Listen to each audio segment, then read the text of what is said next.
सरकार तुम्हारी है लेकिन सिस्टम हमारा है, हम ही सरकार को चला रहे हैं। टेस्ला के एंट्री से इमीडिएट टर्म्स में तो अब ये दोनों मिलके पूरी दुनिया को लूटने का प्लान बना रहे हैं। लेकिन ये अभी भी आज भी ये मेरे one of the favourite stocks है। जो स्मॉल कैप और मिड कैप वाले हैं वो तो पूरी तरीके से पैनिक में आ गए। तो जो सेक्टर सबसे ज़्यादा कम गिरे हैं वो कौन है? इन स्टॉक्स पे ज़्यादा रैली होगी। हमारे यहाँ घूम फिर के एक ही पॉजिटिव न्यूज़ या ट्रिगर हमें सामने दिख रहा है।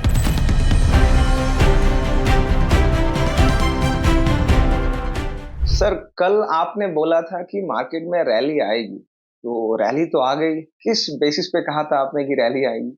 रैली तो आई, खास करके बैंक निफ्टी में रैली ज़्यादा देखने को मिली। निफ्टी तो अभी भी मोटा मोटा फ्लैट ही रहा।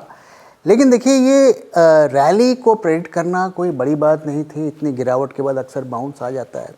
और हमारे कहने का जो बेसिस था वो था हमारा इंडिकेटर, बीटी फायर इंडिकेटर। इस इंडिकेटर को अब हम थोड़ा कम दिखाते हैं, कम शेयर करते हैं आपके साथ, क्योंकि हमने रियलाइज़ किया कि काफ़ी लोग इसको देखकर पोजीशंस बनाने लगे थे, कॉल पुट खरीदने लगे थे, जो कि हम नहीं चाहते। इस इंडिकेटर को यूज़ करने का एक सिस्टम है। अगर आप सीखना चाहते हैं तो आप हमसे कांटेक्ट कर सकते हैं।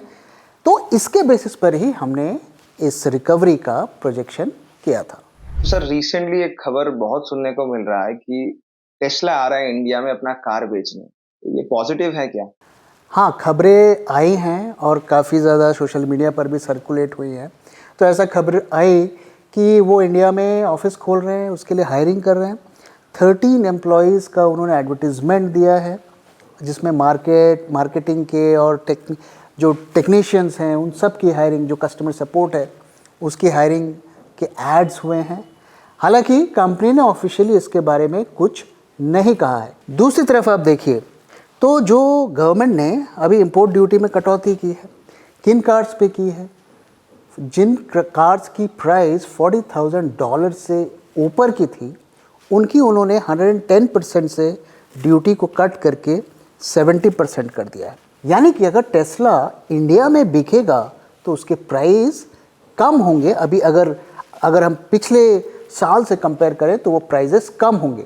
तो ये क्लियरली इंडिकेट कर रहा है कि इंडिया चाहता है कि टेस्ला यहाँ पर आए और अपनी कार्स को बेचे। लेकिन ध्यान रहे कि अभी तक प्रोडक्शन की कोई बात नहीं हुई है कि इंडिया में वो प्लांट लगाएंगे। अभी भी वो मैन्युफैक्चरिंग चाइना में ही कर रहे हैं। अगर यहाँ प्लांट लगता है तो हम कह सकते हैं कि इंडिया को फ़ायदा मिलेगा, जॉब्स क्रिएट होंगी, इकॉनमी में बूस्ट आएगा। लेकिन प्लांट तो वो अब यूएसए में लगाने की बात कर रहे हैं। तो ये बहुत ज़्यादा देखिए पॉजिटिव नहीं है। और दूसरी तरफ अगर आप देखिए, ये पूरी ईवी इंडस्ट्री जो है मुझे फ्लॉप इंडस्ट्री लगती है। मेरा व्यू ये है कि 4 व्हीलर्स में EV is a flop story, 2 wheeler में it will be a success story. और मैं ऐसा क्यों कह रहा हूँ? आप देखिए, पिछले साल ईवी की हमारी टोटल कितनी सेल्स हुई? एक साल में 1 लाख यूनिट हम बेच पाए। तो ये जो 2030 का हमारा प्रोजेक्शन है कि 2030 में जाकर हम इतने यूनिट्स को बेचेंगे, यानी कि हम जो प्रोजेक्शन है वो ये है कि 2030 में जाकर हम 30% अपनी कार्स को रिप्लेस करेंगे ईवी से। तो ये 2030 में पता नहीं कौन सी नई टेक्नोलॉजी आ जाएगी और क्या सिचुएशन होगी, उसको अभी से विजुलाइज करना बहुत मुश्किल है। वहीं आप देखिए, चाइना में एक साल में कितनी ईवीज़ बिकी? 11 लाख ईवीज़। तो ये पूरी ईवी इंडस्ट्री ही फ्लॉप है।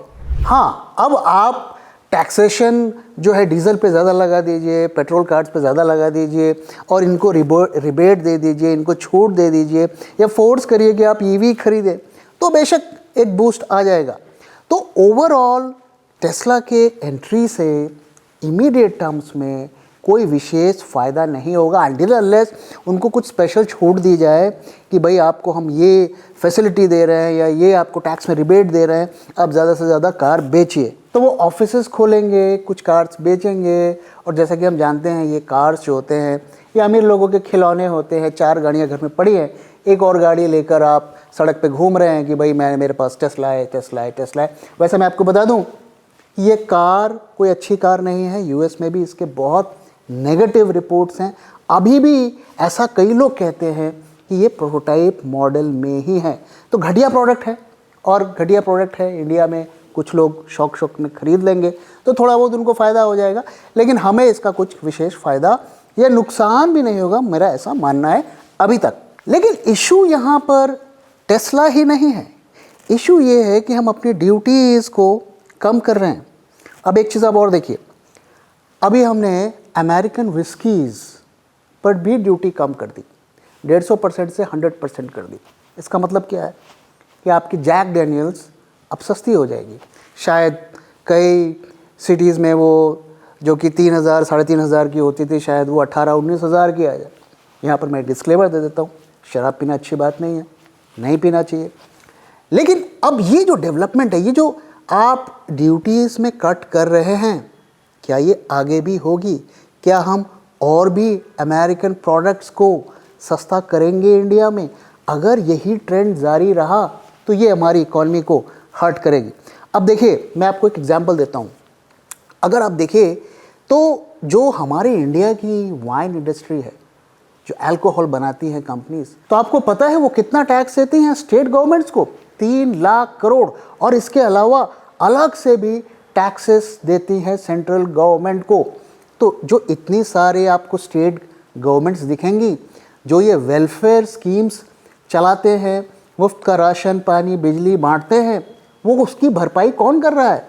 उसकी भरपाई ये हमारे शराबी भाई लोग कर रहे हैं, जिनको आप कितना भी टैक्स थोप दो, कितना भी प्राइस बढ़ा दो, वो चू नहीं करते। तो सारी वेलफेयर स्कीम्स जो हैं अल्कोहल की वजह से चल रही है।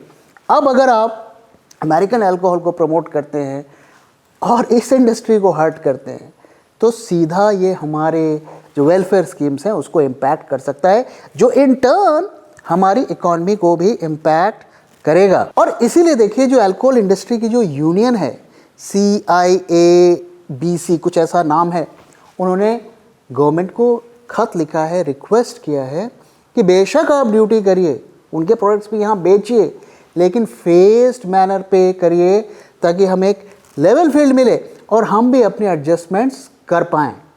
तो ये अगर ये ड्यूटीज़ कट का सिलसिला जारी रहा तो हमें ये ज़्यादा हर्ट करेगा। पर सर, यूएसए में ट्रम्प और इलॉन मस्क मिलके बहुत सारे डिसीजन ले रहे हैं, तो क्या ये हमें भी इम्पैक्ट करेंगे? तो इटली के एक डिक्टेटर हुआ करते थे, बेनितो मुसोलिनी, आप सबने हिस्ट्री में पढ़ा होगा, और उन्होंने एक चीज़ कही थी, fascism should more appropriately called as corporatism because it's a merger of state and corporate power. इसका जो मतलब है वो बहुत गहरा है, और जो लोग हिस्ट्री पढ़ते हैं वो समझते हैं। तो वो क्या कहना चाह रहे हैं कि जो फैसिज्म है, फैसिज्म को किसी भी तरीके के डिक्टेटर या जो बहुत पावरफुल गवर्नमेंट्स होती हैं दुनिया में, किसी भी कंट्री को आप देख लें, they are funded by corporates. उनके लिए ये लूट का साधन होता है, उस देश को लूटना और उस देश की जनता को लूटने का एक साधन होता है। और अमेरिका में वही हो रहा है।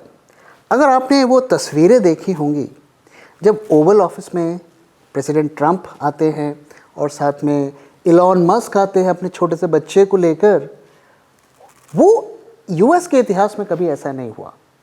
जिस तरीके से उस ऑफिस को डिमीन किया गया, वो बेसिकली मस्क का दिखाने का एक तरीका था, सरकार तुम्हारी है लेकिन सिस्टम हमारा है, हम ही सरकार को चला रहे हैं। और इस वक्त यूएसए में जो हो रहा है ना, वो बहुत ही दयनीय है। और ट्रंप को सोशल सिक्योरिटी ऑफिस का एक्सेस दे दिया गया है।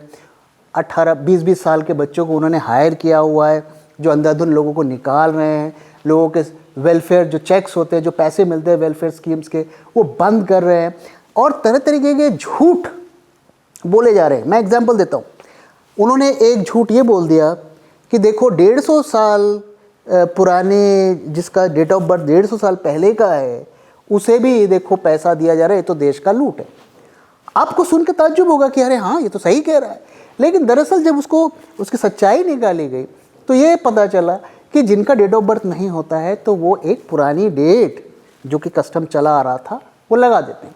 तो इस तरीके की चीज़ें हो रही हैं। जनता को झूठ बोलकर एक तरीके से पूरी सरकार पर कॉरपोरेट का कब्जा किया जा रहा है और बाइडेन ने जाते वक्त इसी तरफ इशारा किया था कि our country is moving towards oligarchy. तो अब इलॉन मस्क इतना पावरफुल हो गया कि एक तरीके से अमेरिका की सरकार को वही चला रहा है, उसका जो मन होगा, जिस देश में जो करने का मन होगा वो करेगा। और मैं प्रे करता हूँ कि कभी हमें वही तस्वीर जो ओवल ऑफिस में दिखी किसी और देश में ना देखने को मिले। तो अब ये दोनों मिलके पूरी दुनिया को लूटने का प्लान बना रहे हैं। अभी आप रिसेंटली देखिए, ट्रंप ने अपना कॉइन, जो क्रिप्टो कॉइन है, वो लॉन्च किया। अभी एक हफ्ते में उन्होंने $1 मिलियन बना लिए। मस्क की भी आप देख रहे हैं कि वेल्थ बढ़ती जा रही है। तो अब ये दोनों मिलकर एक नया ईस्ट इंडिया कंपनी बनाने जा रहे हैं और उसके द्वारा पूरी दुनिया को लूटेंगे। और मैं होप करता हूँ, उम्मीद करता हूँ कि उस देश में भारत ना हो। सर एक बात बताइए कि इलॉन मस्क के बारे में आपका क्या व्यू है, कैसा मानते हैं आप उन्हें? देखो, सारी दुनिया तो मस्क को वर्शिप करती है कि भाई क्या मस्त साइंटिस्ट है, क्या मस्त टेक्नोक्रेट है, क्या मस्त बिजनेसमैन है। लेकिन अगर आप उनकी अंदर की सच्चाई को जानेंगे तो आप शॉक्ड रह जाएंगे। देखिए, ये दोनों के पर्सनल लाइफ के बहुत चर्चे, मैं पर्सनल लाइफ की बात नहीं कर रहा, पर्सनल लाइफ होती है। बट अगर आप इनके बिजनेस लाइफ की को ही डिटेल में जानेंगे तो आप शॉक हो जाएंगे। खास करके मस्क की बात मैं कर रहा हूँ। दोनों अपने आप को ऐसे दिखाते हैं कि हम तो रैग्स टू रिचेस स्टोरी, हम बहुत नीचे से ऊपर के आए हैं, जबकि दोनों बहुत अमीर घर में पैदा हुए थे।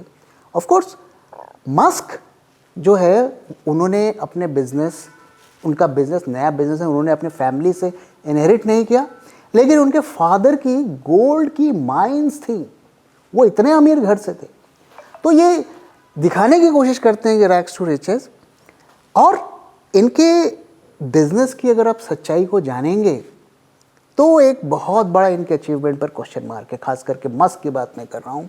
और मतलब मैं उसे फ्रॉड तो नहीं कहना चाहता, लेकिन एक दिन दुनिया उनकी सच्चाई को जानेगी। तो सर ये तो हो गई यूएस की बात है, अभी इंडियन मार्केट पे लौटते हैं, अपने स्टॉक मार्केट पे। तो सर सबसे पहले ये जो न्यूज आई है कि भारती एयरटेल जो अपना स्टेक इन्होंने बेचा है, ये पॉजिटिव न्यूज है कि नेगेटिव न्यूज है? आपके क्या विचार हैं इस पे? ये इसको देखिए, नेगेटिव तो हम नहीं कह सकते।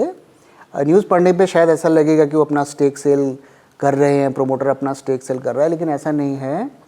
उस पैसे को जो उनका फैमिली जो एयरटेल के शेयर को होल्ड करता था उसे बेचा, और जितना भी बेचा उसका 25% को एयरटेल की प्रमोटर कंपनी भारतीय टेलीकॉम ने ही खरीदा, और बाकी का जो है 75% जो FIIs हैं उन्होंने उसको एब्जॉर्ब किया।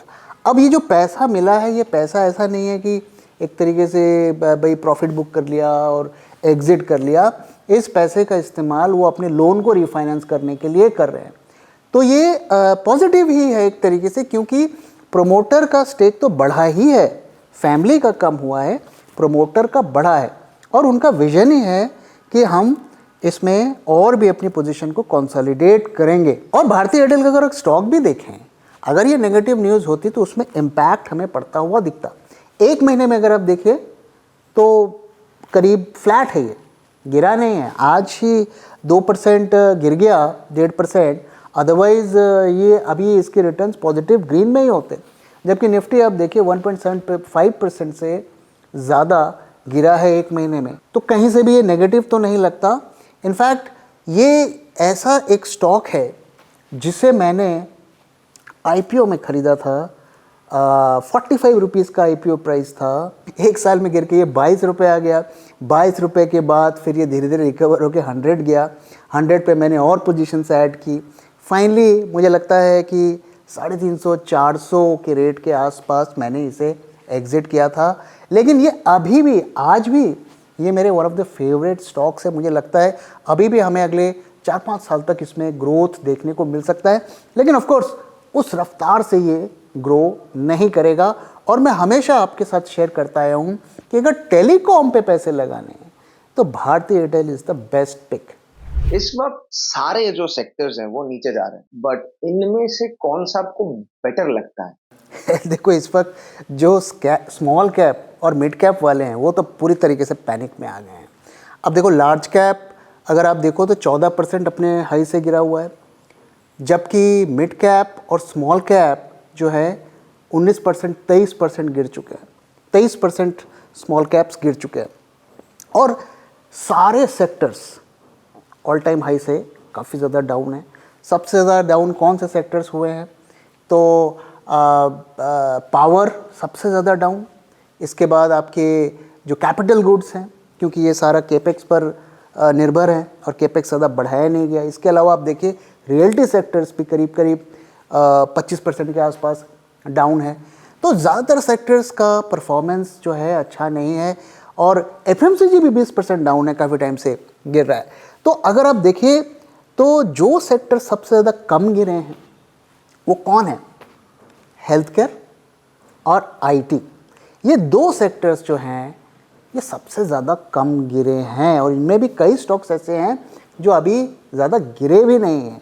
तो यही सेक्टर्स अभी ज़्यादा हमें अच्छे लगते हैं। देखिए आईटी सेक्टर में क्या है कि वो हमारी कंट्री के इकॉनमी पर इतनी ज़्यादा डिपेंडेंस नहीं है और बाहर में अगर आप देखिए अमेरिका यूरोप में तो आउटसोर्सिंग करने के बाद का उनके पास ज़्यादा ऑप्शंस नहीं है, घूम फिर के उन्हें इंडिया में आना पड़ेगा। बिजनेस भले ही कम हो जाएगा लेकिन आना पड़ेगा। हेल्थ केयर एक ऐसा बिजनेस है जिसकी डिमांड हमेशा रहेगी। मैं हमेशा लोगों से कहता हूँ कि इंडिया में दो ही बिजनेस चलते हैं, एक हेल्थ केयर और एक गवर्नमेंट।